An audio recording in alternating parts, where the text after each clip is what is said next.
Sort your shit out, FIA. It's crap. Use the wet tyres. Hello and welcome back to Tyre Talk. It is officially the summer break. Woohoo! We can stop ourselves from watching Max Verstappen run away for, 25 days? But in the meantime, let's talk about the Belgium Grand Prix, Spa-Francorchamps. But first of all, how are we doing, boys? How are you doing, Matty? I'm good. I'm all right. I'm okay. That's Fair enough. just okay. Dan, what about you? What about you, Dan?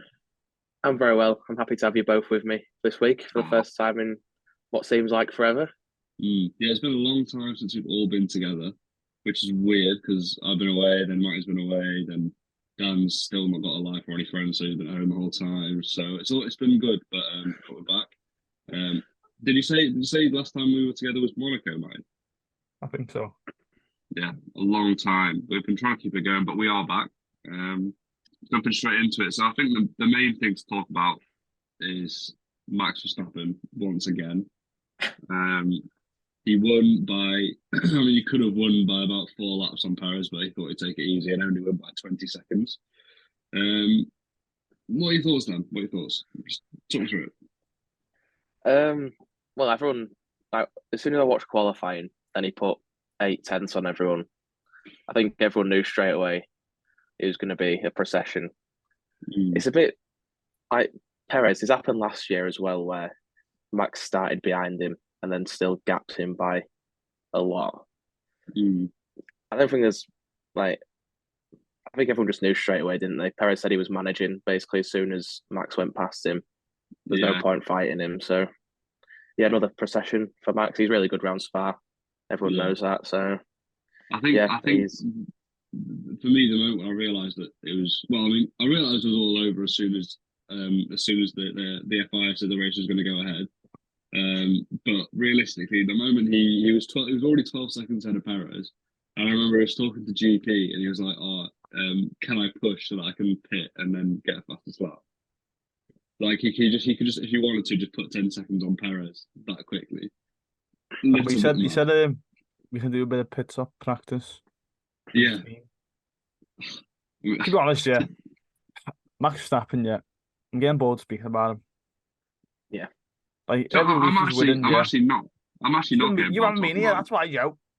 No, but the thing is, for me, Dan, I know. But the thing is, it's not like it's not like it's not skill. Like he's actually just insane. No offense he's just to ridiculous. Him. He's unbelievable, yeah. Mm. Unbelievable. But he's like just the same thing week in, week out. Just repetitive. Does that not just amaze you though? Because it's not like he's just being lucky. I think maybe I'm in love with them secretly, but that's a different story. But welcome to the club. I'm just bored of it. It's so boring. I'm still not going to spend 90 quid on a Red Bull hat, by the way. That is a scam. Wait, you spent you paid 90 quid for the cap? No, it's not. It's not 90 quid. They are spending though. They're very expensive. Like 45, isn't it? Like 30, 40 quid, yeah.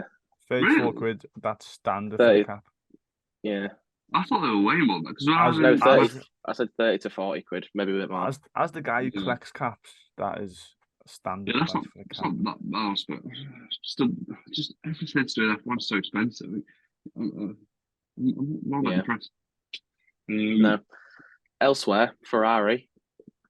Yeah. It was a weekend of mixed fortunes for them. Leclerc on the podium and Sainz ruined his race at the first corner. Yeah. Whose fault was that? Was it Piastri's fault or Sainz's fault? Yeah, Piastri. Sainz had nowhere to go. Okay, Piastri went for that gap. It was never going to happen. Never going to work. It's Piastri's fault, in my opinion. Do you think maybe Sainz had nowhere to go? Do you think maybe that's a sign that that's the immaturity of Piastri coming through, the inexperience of Piastri coming through? No, we see the gap and went for it, but no, but I'm saying realistically that McLaren. It's hard to say, but probably on race pace, you could probably expect that Piastri would have overtaken Sainz the next few corners anyway, or throughout the race. So it's one of them where if he'd have just stayed where he was and made sure he got through the first corner, and then tried to progress through the race, then maybe he'd have had he definitely would have had a better result. That's Probably how a bit I see it, excited, isn't he? really. A bit excited. Just wanted to. Yeah, he had a great weekend up until that point. He was confident, wasn't he? As well. He started, yeah. like, oh, I might go for this. Then backfired on him. Can you blame him? To be fair, yeah, like if No. you're Oscar Piastri and you're thinking, but especially after he threw away the sprint race, which we can get onto in a minute. Actually, let's get onto it now. Threw it away. He didn't throw it away. He was never going to win. Always gonna get caught. No. But his restart was terrible. He went way too early. It was probably it's his first time he's ever had to do that in F1. Yeah, but he's done it loads in F2, and he should know that you don't give the fastest car or any car a toe down a big long straight before. Nah, but they're not on the same. Restart. They're not in the competition with Red Bull, are they? So he's always gonna get caught. Yeah, but I mean, just maybe one. No, that'd be stupid. But... Maybe last a bit longer, but it's delaying the inevitable, isn't it? Really, it's going to happen. Yeah, I think he did say that. Actually, didn't he? He said that they had no chance against the Red Bulls anyway. But yeah, so I mean, we did our rankings video a couple of weeks ago now, and I said that I hadn't seen much from Piastri compared to what I was expecting. And since that video, he's gone like numerous podiums, challenging. Not really for race wins, but doing everything he could to get race wins. I'm starting to be impressed, I'll be honest, Dan. Yeah, I think now that, like I say, he's got a capable car, he's not driving around the shed. You know, we all, and just to think, I saw a tweet, it was really like made me laugh because Alpine were only going to put him in their car in 2025 because they wanted to give him to Williams, didn't they, for a couple of years and wait for Alonso to retire. And just to think they have that level of caliber of driver just sat around and they've lost him to their main rival McLaren at the minute. It's just baffling, and it's not the first baffling decision they've taken, and it won't be the last. No, but should we move swiftly on to... Here we are, Alpine. Otmar Safnauer has left. What do we think? Obviously, Matty, I know you're a big Alpine fan. Oh no, it was the funniest thing, yeah. Last episode, I said to Dan, isn't it mad the way managers don't get sacked? Like in football, when a team does bad, the manager gets sacked. But in F1, the driver gets sacked. And look at this week. The manager got sacked. Do you think it was a good decision, Mike? Well, he used to be at Racing Point in Aston Martin, didn't he? And he was awful there. So just get rid of Deadwood, I don't think. What do you think, Dan? But as Dan said, it's like last week. It's hard for Alpine to make points, to get points in this season with 5 teams being unbelievable. I know this week they got 2 points or something like that, and in the sprint, Gasly came third, so they got a couple of points there. But it is hard for them to get points. Yeah, but that is effectively Safnauer's job, though, isn't it? To make the car, or to be part of making the car a lot better, because they should be challenging with it. If Aston Martin can do it, and McLaren have such a big the competition's just on another level this year. But they should be. It's his job. It's his job, and that's why he's gone. Do you know what I mean? What do you think, Dan? I think it's harsh, but I think it's silly. Because they always bang on about the 100 race plan, and now they've ripped everything up about halfway through it, and they're going into like one of the most important, parts of the season, the summer break, where no one knows who's in charge. They haven't really got a direction to go after the summer. It's, I don't know. It's Alpine all over in it though. They've always been like that. Yeah. Do you think there's any blame to be laid on the drivers, maybe? No, I don't think so. Ocon, Gasly took a couple of races, and obviously the only thing I can think was when they crashed in Australia into each other, and they lost a few points there. But they've driven really, I think, above what the car's capable of. To have 2 P3s, one in the sprint and one in Monaco, that's decent going. Yeah, and like I say, you've got a management structure which is awful. And you say 5 cars faster than them, so they can't really do a right lot. Even going back to pre-season testing, that car was awful. You know what I mean? The Alpine. Yeah. I thought a lot of people were very impressed with the Alpine in the pre-season. Nah, I see right through them, mate. As a fan of myself. Didn't you say they were going to come third or second in the Drivers' Championship? No, I said Ocon will win it. Win a race. No, but you said that Alpine would come in. Yeah, that was just me being deluded. You know what I mean? But now I'm matured. I've matured. But saying Ocon's going to win a race wasn't you being deluded. That was a genuine thing. Is the season over yet? No, it's only halfway through, mate. And the sprint race counts as well, by the way. Just to let you know. Yeah. I was thinking, though, for example, if Verstappen had an engine issue or the flat tire or whatever, then would it have counted as a Piastri win, like his first F1 win, and would it have stopped the Verstappen's win streak? No, I don't think it counts. Okay, he said in his interview, he said first sort of podium in a sort of race. Yeah. That sprint race was so pointless, by the way. 11 laps. What was the point? Yeah. I don't know who looked at Spa and thought, that needs a sprint weekend. What do we think of the sprint format? Oh, we spoke on it last week. It's better than the qualifying format, the hard, medium, soft. It's better than that, but it's just like it's fun, it's entertaining, but it's just the best race of the season was the Austria sprint, but it's still. I'd much rather have it where if it's not broke, don't fix it. They don't need to change it. They're just trying to make the sport more entertaining instead of just keeping it a sport. I was speaking to one of my other friends about it, and I originally wasn't a big fan of it because, like I say, if it ain't broke, don't fix it. But he made the point that it is just fun to watch. It's just something else to watch than the Formula One calendar because effectively it replaces 2 practice sessions that most people don't care about, and he's not wrong. Like, I know you watch the practice sessions, Dan. I don't. I never have, and I probably never will. I doesn't mean much to me. I've got other stuff to do, But the fact that it's an actual qualifying session on Friday, and then the Saturday is its own sort of event day of just the sprint race and all that. It does add another. I'm starting to come around to it. I do like it. I just think after this weekend, I appreciate it, but until like the drivers, but the drivers don't take it seriously enough. I don't think for it to make it count because Max never cares about it. He wins it all the time, but he said like he's never going to take a risk in a sprint race. Yeah, I get that, but for other drivers, it's pointless because of the top drivers perhaps taking them not so seriously. It's a chance for the other drivers to get in. A good thing it's good for it's drivers who won't get points to try and get points. I know it's only eight. It's only eighth place. Top 8. Yeah, it just further extends the gap. I think you're never going to. When is an Alpha Tauri or an Alfa Romeo going to get a point in a sprint race? It's just not going to happen. I suppose it does. It does also, it does benefit the big teams, doesn't it? Because it gives them, because they don't need as much time to set up the car, so the less practice sessions sort of benefits them, I guess. And I think it's not even that. It's just the only reason why Gasly got points in the sprint race is because he pitted after the safety car. And Lewis and Checo crashing into each other. That's the only reason why. So it's if you look at it, sometimes it's just the better drivers get more points to extend the lead.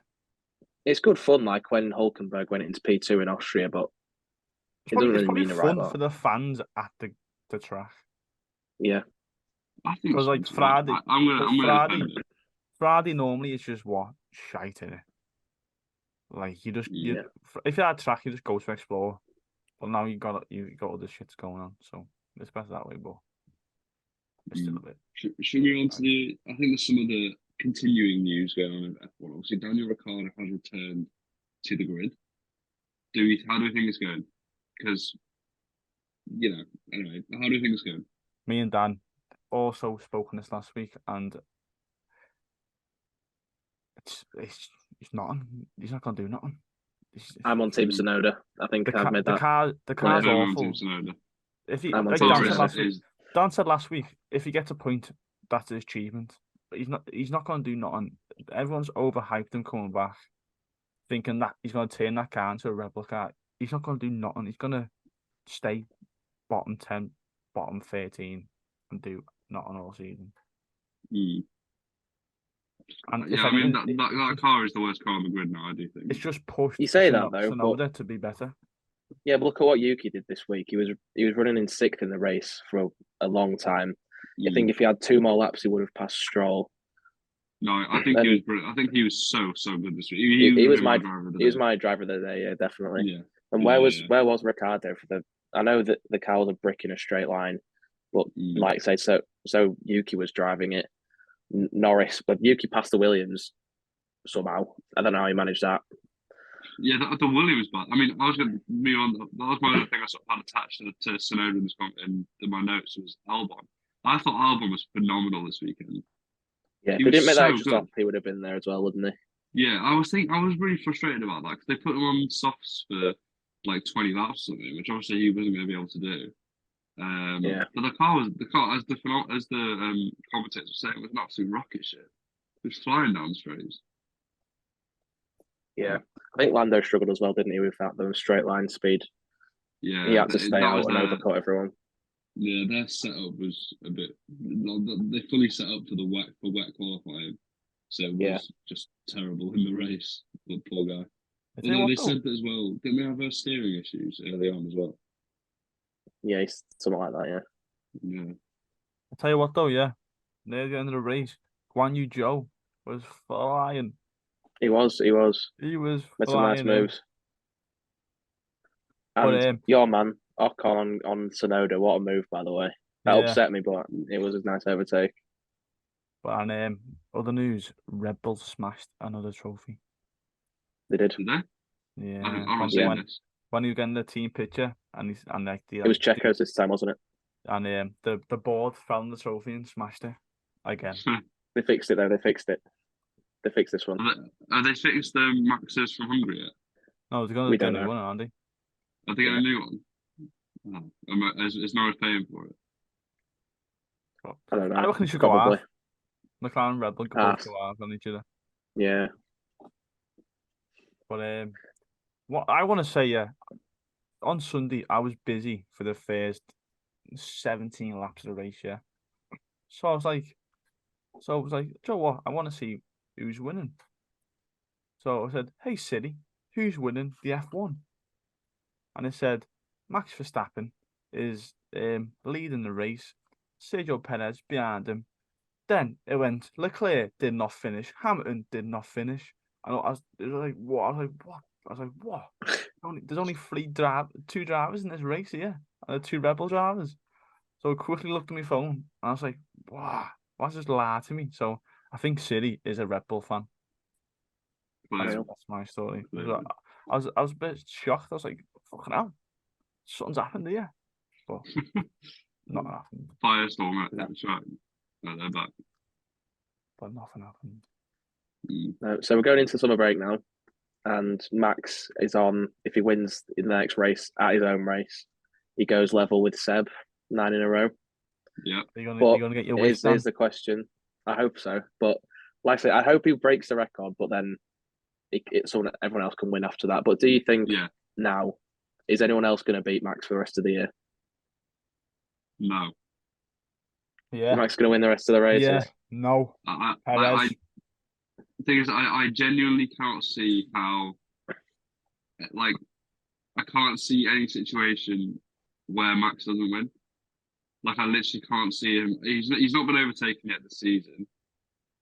Partly because he's in the fastest car, but also because whenever he's behind someone, he's always catching up to someone. There's never been anyone behind him who's going to be as fast as him, unless someone crashes into him. So I genuinely cannot see how, unless he gets damaged, or there's an issue with the car that's not down to him, I literally cannot see how he doesn't win a race. The question is though, if Max does win every race, does this season go down as a boring season or a good season? Both. I agree. Because it is boring watching. Like if you're watching F1 to be entertained, even though it's a sport, not a TV show, obviously you want a bit of variety and some competition. But if you can't look at it and go, what an achievement that is by Red Bull and Max to be that good in such a competitive sport when all these new rules about the ATR time and the cost cap are trying to crack down on domination. If you can't look at that and go, well done, then I don't see how you can be an F1 fan, really.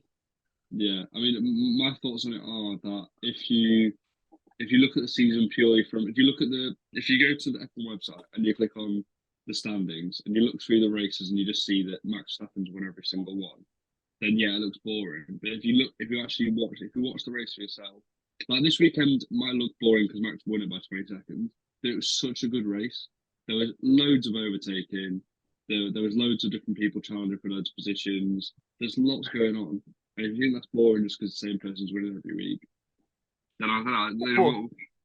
It's about as interesting as it could be for the same person winning every week. Are you like entertained when you're seeing an overtake for 15th?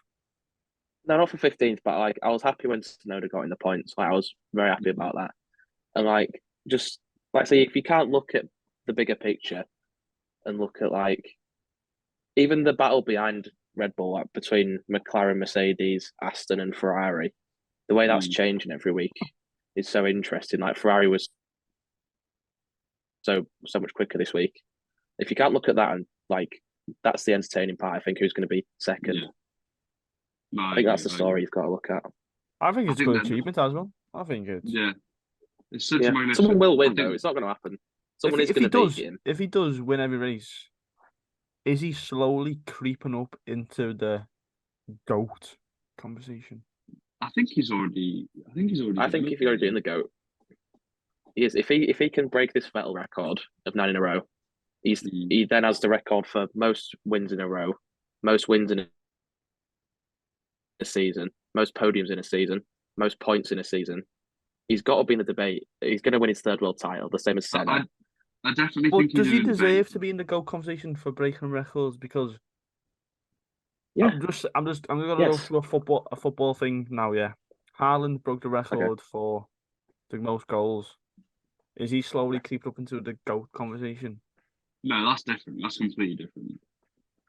I would argue Haaland, if he wins a couple more titles with City, he's already in the GOAT striker Premier League debate.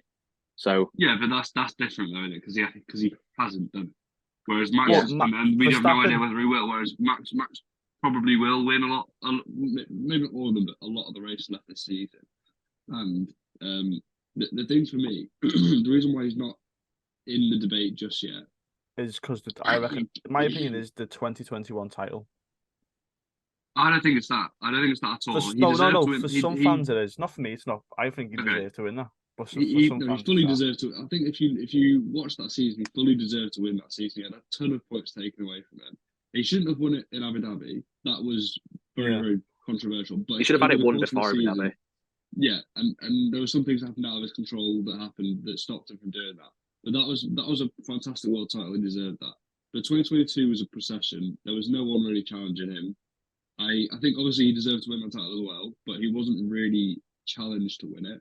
He was in the best car on the grid. I think Leclerc, he beat Leclerc in a couple of races where the Ferrari was quicker, definitely. Yeah. He still deserved to win that race, but that is 2 titles. One of them where he fully deserved it, one of them where he wasn't really challenged.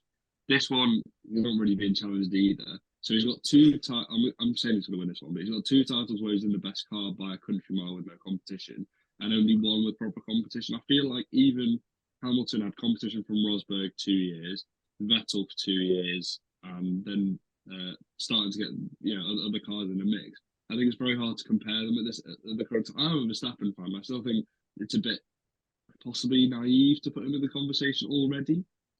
Well, I won't know. Yeah. Go on, Dan. You go on. I'm going to swerve onto the conversation. I was going to say about Michael, because I think it's easier to compare Max and Michael than it is Max and Lewis, because they remind me they're very similar in the way that they had a couple of, like, Michael's first title was dodgy as anything, same as Max's, and then he won another one and then went to Ferrari and he just wiped the floor of everyone until Kimi and Fernando came about. And I think it'll be a similar story in that Max is gonna I think until probably 2026, unless Mercedes can get their act together. I think it's going to be pretty hard to see anyone winning it. But then you look at what can McLaren do with Piastri and Norris in the new rule change. What can Audi conjure up? Will Andretti be in the sport by then? There's all sorts that can stop him. But I think you just got to appreciate that this time period that we're living in is just he's the best driver. He's going to rack up all the stats, all the records, and he'll put him because there's errors in Formula One, isn't there? And we're in the max one at the minute. Yeah, no, definitely. I think there's a very high chance he will end up in the GOAT conversation. I think you can already make the argument that he's one of the fastest. I mean, the fastest drivers of all time. I think there's a different conversation to the greatest drivers of all time. Yeah, and I think there's no doubt he's in the fastest drivers of all time category because of the fact he's just washing everyone away, including his teammate. I think the only season he was beaten by a teammate was by Ricciardo the first time he was in Red Bull. Yeah, when he was an infant. Yeah. Yeah, and since then he's beaten everyone who's been, Gasly, Albon, Ricciardo. I think what did he beat Ricciardo for a couple for one? He beat Ricciardo in the I think 2017, 18. I think he beat him. Yeah, and then he's beaten Perez comfortably for 2 or 3 seasons now. I think he's definitely he's got to be up there, but I don't think he's quite there just yet. I want to see a little bit. There's no doubt in my mind that he's got the skill. I want him to win. I want him to win another title where it's not just him. It's just to clear any doubt in my mind that he's the greatest. Sort your shit out, FIA. It's crap. Use the wet tyres. Stop being dickheads. Please. Please. I went on a rant on Twitter about it. It does my head in. Is it the sprint where it was dry? They waited so long that they went straight out on the intermediates. Why? Use the wet tyres or just bin them off. Stop giving us the hope you're going to run in the wet if not going to run in the wet. Well, thank you very much for watching. That was our Spa review and just a bit of a chit chat about the F1. A lot's happened this week. We're hoping that we can keep up the content over the next few weeks before Zandvoort, where Max will win again by a country mile. But thank you very much for watching. Check out our socials and see you later.